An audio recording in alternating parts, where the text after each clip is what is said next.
Hey guys, here is Dimitri Wakov with Mindshift. As some of you know, this is the 13th episode of Mindshift, and Mindshift is my video series, which main goal is to present you with an amazing perspectives from wonderful people. And today's person is the embodiment of transformation. This person, when he was at age of 13, he was selling drugs on the street. At age 17, he was living on the streets. And now at age 40, this guy, he's an associate professor at the University of Tennessee. He's a Ph.D. from the Iowa State University. He's an actor. He's a leadership consultant. He has written 2 books. And the most important is that he has a really thriving, great family. And we're going to talk about love with him because I believe that he is the embodiment of this word, and I really want to learn from him more about it. So welcome. I want everyone to see this guy. His name is James Williams. Welcome, man. Thank you. I appreciate the introduction, man. You made me feel special. So thank you for the love. I mean, since we're doing love, I appreciate the love. So yeah. You're welcome, man. Is there something which I missed from what I shared? Do you want to share something more from your story or something? I think the only thing that I want to share is right now, I finished a book that's going to be out in the next month, and it's called Check Your Life, Be Limitless, The Power Behind the Words. And basically what it's talking about is actually what we're talking about today, this unconditional love. When you're able to see yourself beyond male, female, white, black, Bulgarian, American, all of these labels, these finite labels that we give each other, and you're able to see yourself as this infinite spirit, this unconditional love that connects with this other unconditional love, and see that we're all connected, then you'll truly be able to live a limitless life. And I forgot what book I read. I think it was Radical Acceptance by Tara. I can't remember her last name. But she said, ignorance is when we ignore the truth that we are all connected with one love. So I think that is the truth. And once we are able to see beyond these labels, we're able to see that. And that's kind of what the book is talking about. Wow, man. So that's actually super into the topic we're going to talk about here with you. And when I just hear about it, I just want to ask you a lot of more, because actually your main concept, what I heard, you have some videos you do, some stories, and also, events you do. It's about unmasking yourself, right? So can you first give me a little bit of heads up? What do you mean by unmasking yourself? So I think a lot of us, we mask ourselves. We're conditioned in our families. Your mother may say, well, what are you going to be when you grow up? In your mind, you may say, hey, I just want to ride skateboards. And your mother say, no. Well, maybe you need to be a doctor. Maybe you need to be a lawyer. So we start wearing these masks and start being these characters to sort of placate individuals in our environment. We try to make our mom happy. We try to make our dad happy. We try to make our siblings look up to us. We want to make our teachers, admire us. And so we live a life that's for other people instead of living our authentic life, which is the inherent truth. And I think the more that we start removing the mask and say that, I care about education, but maybe I don't want to be a doctor. Maybe that's not for me. And you start really digging deep. So for me to be a professor or to be an actor, a lot of people say, well, that's your vocation. Nah, I'm just a person that love life, and I just try to live it to the utmost, have the most excitement, joy out of my life, and be limitless so other people can see that they're limitless. And I just happen to do it as a professor. I happen to do it as an actor. But everything I do, I just try to do it with a little bit of love and a little bit of light entertainment. And that is the truth. And I think that's why people can see that when I'm acting or doing this, it's the same character. So in order to be that is you got to remove that mask. You got to stop walking. And we know when we're wearing that mask, because a lot of times you may see give you an example. Person may go to a party and they don't want to go to the party, and then when they get to the party, they're like, I don't want to drink. But because everybody else is drinking, they drink. So they're wearing a mask. It's kind of like Halloween. And then when if you decide not to drink, you're the only person not wearing that mask. So you feel kind of like out of this element. So now you got a decision. Do you put on the mask and join the party? Or do you decide, you know what, I'm going to leave? And when you leave, you realize you're leaving all of that so-called love or that acceptance behind. and you got to be willing to do that. So it takes a lot of courage to do that. And on a bigger scale, when you decide to remove that mask, you will lose some friends. You will lose some people that want to walk with you, but is living your authentic life worth that? To me, it is. Wow, man, it's so great perspective. Tell me, is that because actually what's most fascinated, as I said about you, is that you made a apparently you made a great transformation in your life. The first book I know is connected to this story, life story you have, but is it what this unmasking thing helped you to move forward to transform yourself? Can you give us a little bit more details? What happened? Did something happen which helped you to do that? Yeah, I think we always have like omens, or we Mm, have, we ask to see God and we think that it's going to come from this distinct voice. Sometimes it may come in that fashion. It may come from a friend. It's kind of like the story where the person said, God, I wanted to see you. And God said, well, I sent the person to your door that asked for this or asked for that. And they came in many different forms. So for me, when I was out there living this life, it was always something in the back of my mind, James, this ain't you. When I got into a fight with somebody, I felt bad about it. And I mm, felt like naked, like, man, why do I feel so guilty about this? Or when I sleep with a random girl, it's like, man, this is not you. Why am I not enjoying it like everybody else? So I felt like that was the voice always talking. But the crossroads was when I almost shot somebody. And I realized, wow. how did I get to this point to where I don't even know this person, but I almost took their life or shot them. Like, how did I get to this? And that's when I realized I'm wearing a mask. I don't know who this person is. And I wanted to find the truth. And I realized in order to find the truth is you got to ask questions. You got to question Mm, everything you ever learned, even the things that make you feel comfortable. Because in order to find the truth, you got to feel uncomfortable. And you got to get comfortable feeling constantly uncomfortable. So I had to question religion. I had to question my wow. blackness. I had to question, am I so-called hard? Am I really an athlete? All of these things that we use as our ego to protect us because we don't want to feel naked or afraid when we're out here in front of these people. I had to question it. And that's what allowed me to remove my mask and say, I want to do something completely different. Wow.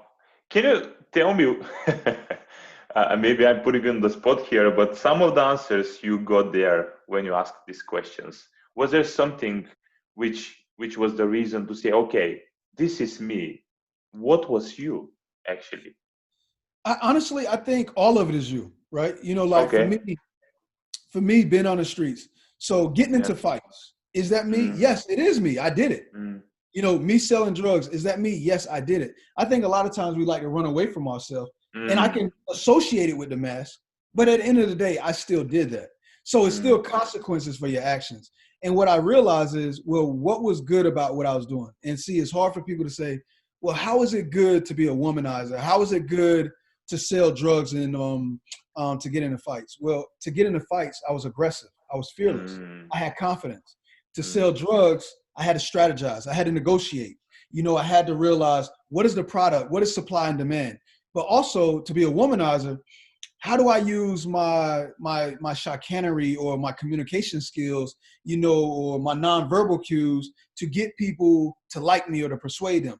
So you could find something good in everything that is so-called bad. But what we do is we just call it bad and we just bag it away and wow. say, I don't want to deal with it. But you're losing a lot of great qualities that come from when you're living a so-called bad life. So when we learn to accept, this is who I am, this is what I've done, now you can take all of the good qualities from it instead of running completely away from Wow. Wow, man, that's really profound because what you're saying here is that you were not trying to exclude something, but you were trying to understand yourself on a level that how this helped me and maybe how can I direct it in more constructive direction and place, right? So, but was there something, because you said you associate with this mask, with that mask, with that mask, was there something inside you knew it's you? it. Yes, I think I always knew at birth. So my parents were very, very religious. They're very, very religious. Mm, And I always believed in God, but I never really quite believed in religion. And mm, I found there was a difference. I felt like things in the Bible didn't line up with a lot of religious practices. For example, judge not that ye be not judged. Well, I saw religious people judging me for things that they didn't do or they weren't tempted by. And I'm Mm. like, why are you judging? Or I saw them, focusing on things that distracted me from my godliness. Because that's what I think so-called sins are. It's just a separation from God. You focus so much on these other things that you make idolatry that you don't focus on this gift that we have just to breathe. But what is God? I think God is everything. Mm. When you take a deep breath in, that's God. When you're able to feel your fingers and see them move, that is God. When I'm able to just be able to be like, man, I can think, that's God. Or when I'm in a situation where anxiety shows up and I feel that I'm afraid, I'm like, man, that's God, that's real. And it just, to me, I feel like the beauty of that is it raises your awareness. So I Mm. had to realize that religion want you to follow these rules to make Mm. everybody else feel good with your relationship with God. But in order for you to truly walk in this beautiful dance with God, you got to be willing to say, even if everybody else look at me as crazy, I'm going to do what I feel is natural to me. And and I was willing to do that. And I think that's what I really found along the way. I had to question the one thing that what if they're right? I'm gonna go to hell, and I realize hell exists here.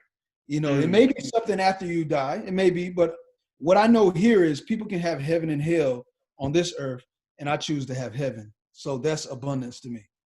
Wow, man, that's a reality. We don't know if it's the reality, but this is how what you actually trust and believe right now.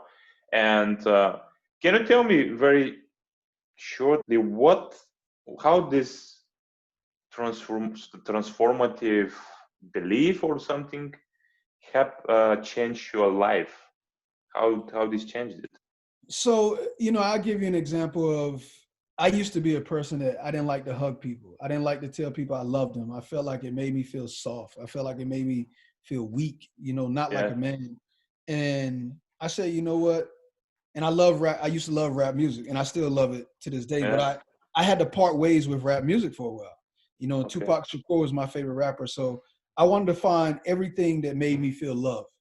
So I used to watch, certain cartoons, the Lion Yeah. King, Lady and the Tramp, Bob Marley. I started watching comedy, funny movies to make me feel good. And then I just started saying, I'm gonna hug my friends. I'm gonna kiss my friends. I'm gonna tell them I love them. And what happened is that love became contagious to where I just Mm. started loving people. And what happened is true law of attraction, the more love I gave, the Mm. more love came back to me. And I realized when you just look to be a giver, when you look to be, like Gandhi said, be the change you want the world, to Mm. be or to see, that Yeah. the change you want to see in the world. What I realized is that the more love I gave, the more love came back to me. So I was Wow. always able to stay filled up. So I feel like, people say, I can't trust people. And I say, well, be the first to trust. You get what you give. What you give out, you get back. But what happened is people are very pessimistic at times. So they say, as soon as they see something wrong that Mm. somebody does, oh, that's why I don't trust people. So you never really came in with an open heart anyway. No. So to me, come in with no expectations, but just to love. So and I have this acronym that I tell people to use. It's called AND. Awareness, no judgment, do your best. That's it.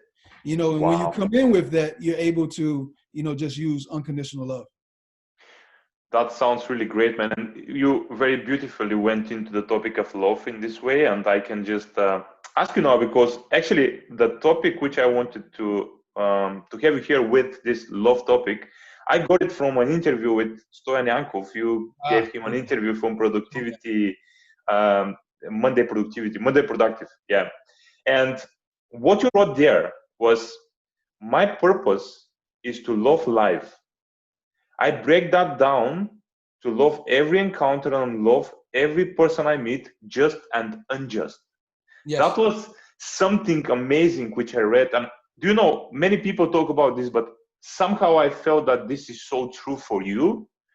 And here the question I have is, because many people will say, okay, I will love people who are good, but how can you love people who are unjust? Mm. And the thing is, it's not easy, but it got to be something that you focus on a conscious, um, every second you got to really focus on it. Because you'll find yourself judging and going there and you're like, nah, I'm not going to think like that. I'm not going to. So I do those things. But, when I wake up every day, I really say, today is a glorious day. And for 86,400 seconds, I will give my excellence and my best until I'm laid to rest. I'm abundantly blessed and never stressed. Wow. And I really try to focus on the second. It's like, even when I see a racist cop or, somebody, and I hate to say racist, I think it's more evil. We mask racism with that word. So it's like, oh, well, they're racist. But to me, subconsciously, you're saying, well, they can still be loving. No, it's just evil. So how do you love this person? And to me, this is my definition of love. Love is when you have the ability to love somebody unconditionally, even though they can't do anything for you. Wow. Even though they can't do nothing for you, you still choose to love them. So it's a choice.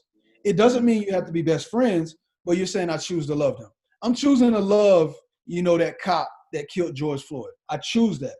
It doesn't mean, I want to see the guy go to prison. I want to see the guy do time, but I choose that, because to me, it's something in him that was allowing his heart to be evil to where you couldn't see that when you killed George Floyd, you killed yourself.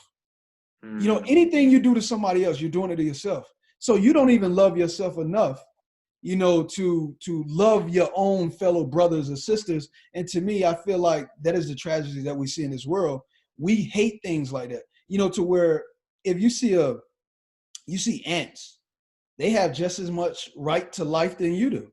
Why are you trying to destroy their mound? Why are you harming animals and not loving the sound of birds? Why does that annoy you? It's something in your heart that is cold that's not allowing you to love. So to me, I create whatever narrative in my mind to say, this person may just found out they're terminally ill or the loved one died. I don't know why they're acting the way they act. So I choose to recreate narratives so I can love that person anyway, especially when my flesh want to say, man, I don't like that person. So I allow my spirit to be stronger than my flesh. Because a lot of times your flesh is weak, but my spirit is always willing. Wow, man. So tell me, because what I understand from you is that when you say you choose to love, is it a matter of self-talk you do with yourself? Is it that this is the tool mostly you use in these moments when you can transform? Because I guess when you see some injustice, you feel in your body, like maybe sometimes anger, sometimes hatred or something. It's a feeling, right? But you use the self-talk in order to transform this. That's what you do? I use two things. So going back to the concept, I'm aware. I'm aware of, man, I'm feeling annoyed. And why? And and I silently say, like, so what is that feeling about? Like, why am I really feeling that? Am I mad that this person's life is taken? And then I say, okay, but are we not all gonna die? Yeah. So you can't judge that. That's the way that person went out. You don't like the way that they died. How would you really wanted them to die? I don't know. Then you say, well, what is the good things that come out of this? What if George Floyd didn't die? What if he would have died, of cancer and drawn out, but he didn't make an impact? So then I start shifting it towards a different way of looking at it. Then that allowed me to do excellence. So what is excellence? James, you got to love that person anyway. Just be in the moment. Just be in the moment. It's okay to be upset. It's okay to feel mad. But what are you going to do with that energy? How are you going to transmute that into something positive? So what I decide to do is go out and educate people. Why are people upset about cops?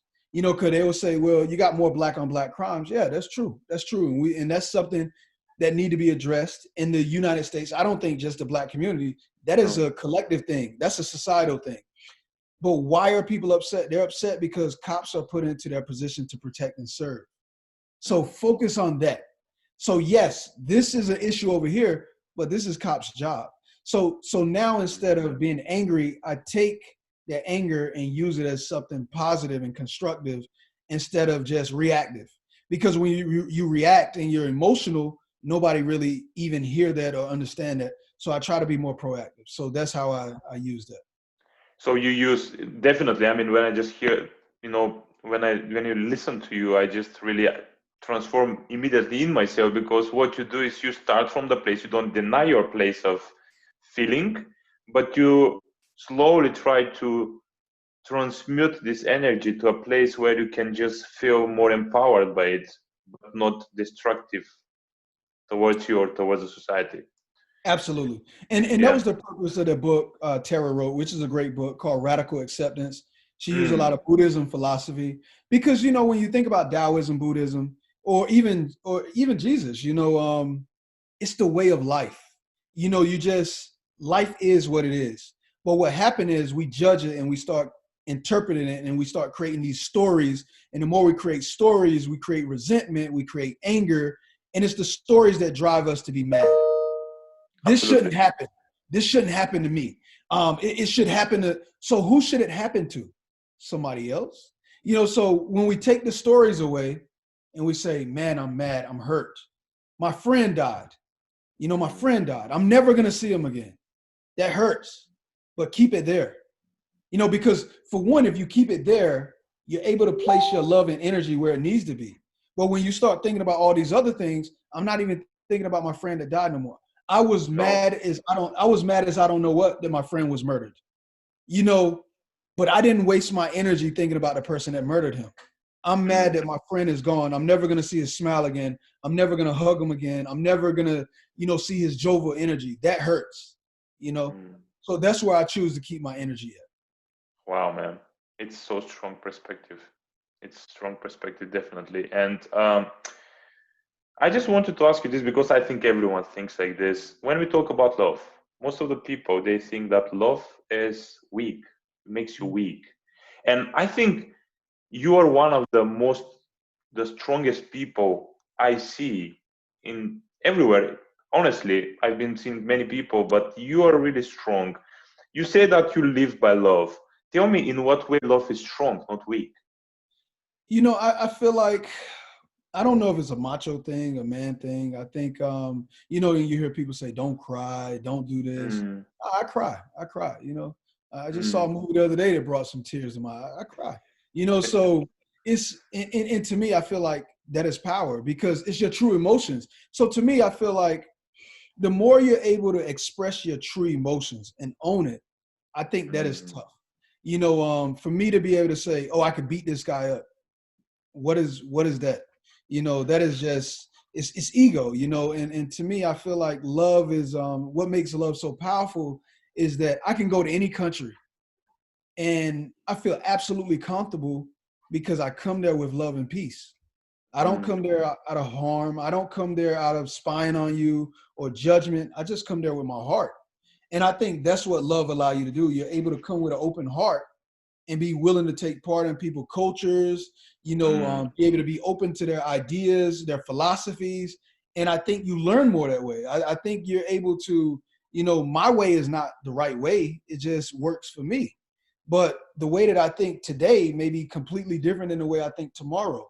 So to yeah. me, I think it allow you to stay open. It allow you to have this circle way of life to where it's no, I read this book called Flatland and it was talking about how most people are like a square, Okay. because, and it's, you can't really get into them because they have these points. But with Mm, Buddhism, when you become a circle, it's like you're constantly in rotation. So you can take all things in, man. You have this open, well-rounded perspective. And to me, that's what I'm trying to be. I just want to be open. And I think that's what love is, an openness. openness, definitely openness is a great explanation. And you gave, I think, very different explanation of love, which I've been hearing so far. And I recall just Tony Robbins said once that love is a verb, not a noun. And I think this is really resonating with what you already shared here. Is that it's not that love is coming to you by liking someone, but it's you created by doing more of it, right? Yes. Yes. I give you an example when I was in and it was great. It happened for me. I was joining the Air Force Mm, to basically remove this mask. So I came in with this open mind. I'm gonna be more happy. I'm gonna be more love. And I had this sergeant. Her name was Sergeant Gillespie. And for whatever reason, man, she didn't like me. mm, I would bring her flowers on Mother's Day. I would like all of this stuff, and she just And I was like, you know what? I'm still going to try to kill it with kindness, but nothing worked. And she wouldn't let me go to college. So I had to talk to this other sergeant that, was like, take these classes and we're going to do everything behind. Right before this lady was about to leave, she said, you know what? She said, you always treated me kindly. And this is what resonated with me. A lot of times we want instant feedback. If we don't get it, things are not working. But what we're doing is planting seeds, and we may never see it. We may die or we may leave, and we never know our impact.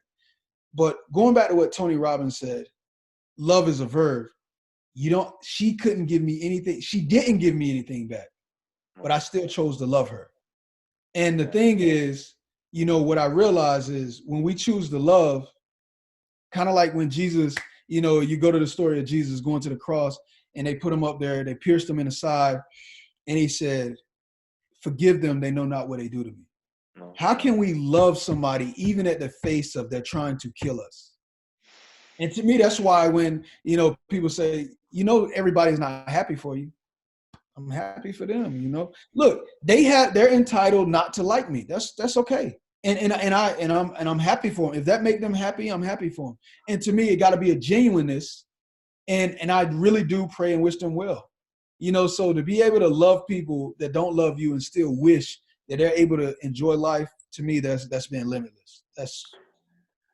Wow, that's really limitless, man.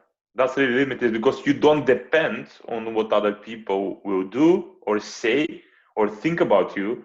And this creates a freedom which is unmeasurable. Definitely, I trust that. So just before the last two questions I have towards you, I wanted to ask you this thing. If there is one thing which the people who are listening here can do in order to increase their love, what they could do? You got to control your morning.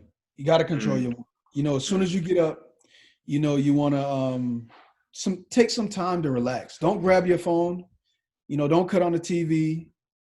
Don't get into pointless conversations. The morning should be for you. So to me, when I wake up, I go to the edge of the bed, and if I have aches or pains, I'm grateful. I'm grateful that I can feel them. I'm not grateful that I'm hurting, but I'm like, man, I can feel pain. That's good. And then I find things I'm grateful for. I'm grateful that I have the ability to speak. I'm grateful that I have the ability to see people I love one more day. I have the ability to drive and go to the gym. So little things that seem little, I find gratefulness for. And then I go through my positive affirmations. So people need to speak positive words to themselves. I say, today is a glorious day. 86,400 seconds, I will give my excellence and my best until I'm laid to rest. I'm abundantly blessed, never stressed. And I say that, and then I say, check your life, be limitless. Wow. And then I take a deep breath, be limitless. And then I just go out and attack the day. And I say, if today is my last day on this earth, I'm going to make the most out of it. I'm going to enjoy it. And I say, let's go. It's a ride. So I really want to try to, and it doesn't mean you're going to constantly stay in that positive state, but 95% of your day is going to be positive. So you gotta start early and control your day. If you wake up and you put negative things in your mind, or it's a shoe left out and you trip over it, and you're like, oh, this shoe, or you get upset, you're starting your day off negative. And you're gonna create this pervasive negative mindset throughout your day. So I like to start it off positive. So I think lovely, man. Control the day, control the morning. That sounds really great, and I love the affirmations you have. And I noticed that you have it. You said it several times today, and it's really the way you said it. I just feel more comfortable. I feel more empowered during this day, right? So I wanted to ask you these two questions, and I'm putting you totally on the spot here, but I think you're gonna like them, and it feels like this is something important for all of us. So these two questions are, I'm going to ask you both of them so you can answer them the way you want. Okay. So the first one is, we are in the society where people all around the world, everyone needs something and everyone is willing to give something, right? So I wanted to ask you, what is the thing you mostly would like giving in the world, and what is the thing you are open to receive? Mm. So what I want to give the world? Yeah. And what you're open to receive. And you can Okay. go wherever you want with that. I'm not Okay. having any boundaries. I'm just Gotcha. putting you there with that. Yeah. So I would say this, and this is the truth. What I really, really want to give the world, everybody, Yeah. I want to give them an opportunity to see how beautiful life can be Mm. when you look at the world blindfold. And what I mean by that is when you get away from all of these finite labels, these identifiers of who you are, and you can just see the spirit of the person that you're in conversation with. To me, I think that is the most beauty that you can have. But I also want people to see what it's like to be free of any labels that you have so that you can really be limitless. You know, I Mm. think a lot of times, well, I'm not smart enough to be an engineer, or I can't be a doctor because of this, or I don't have the money to do this.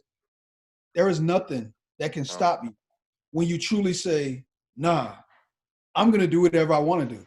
Even if it kill me, I'm going to do this. And to me, I think if people can really understand what that feel like, they wouldn't get so excited about seeing me act or do these things. They'll be like, I could do exactly what he's doing too, and then some. So to me, wow. I really want everybody to have an opportunity before they die to know what that really feels like, you know, and to know that I don't care what nobody think about me. Like that is a freedom. That is true liberation. So I would love to give that. Um, Honestly, the only thing that I would love to continuously receive from the world is love. That's it. You know, and I think a lot of times people get caught up with the tangible things, you know, Mm. the money, the successes. But to me, the higher my platform is, the more money I make, it's just more of an opportunity for me to touch people. If people Mm. know I'm a millionaire, it's like, wow, this guy's even more interesting. So Mm. now my message is even more stronger. They see me all over the world speaking, who is this guy? What does he do? Now you know, it confirmed everything is that I'm saying. So to me, that's the whole point of it. You know, because honestly, where I am right now, I'm extremely blessed. I'm content. I don't need any more money. I don't need any more nothing. You know, I'm Yeah. rich. You know, like truly, I'm really rich, and it's not even in a financial sense. Like I really enjoy my life. I love what I do. If I died right now, nobody could say that I was miserable. I'm Wow. rich beyond measure. You know what I mean? So to me, that's just more love. Love, man. Definitely love is something which all of us, I think, we can receive. Great answers, man. Great answers. Thank you for them. I'm sure people will like them too, and they're gonna be connected. Not like them. It doesn't matter if they like them or not, Yeah, yeah. but it's about real true connection. And I would say that first of all, before I ask you the last question, is um, I want you to really acknowledge you, man, for the person you are. I think you are one of the, not one, but the most unmasked person I've seen and I've spoken to in my life. And I'm honestly saying that to you. And I feel like I really want and I really wish you to not double, but quadruple or tentuple your influence in the world, because the more people like you are out there, the more people are there to inspire and to give people love, the more the world will become a better place. And that's the goal we have, right? We want to make it a better place. I agree, man, and I'm very very humbled by what you're saying, and it's you know it's a constant evolution, you know, and for me it is I really want to give everything that I have, you know, so people can really just see, man, life is so beautiful, you know, but we're so quick to judge when things go wrong and get so caught up in these little negative experiences that it takes away from all the glory that I think God wants us to have in His earth. So I'm humbled by that, man. So thank you. Thank you, man, too. So tell me before we go, how do people can find you? Where are you more often, and what is the thing you want to not promote, but what is the thing right now is the most important? Where is your focus? So they can find me on www.unmask, Mm, unmaskytp.com. And it has all of my social media sites and all of that stuff.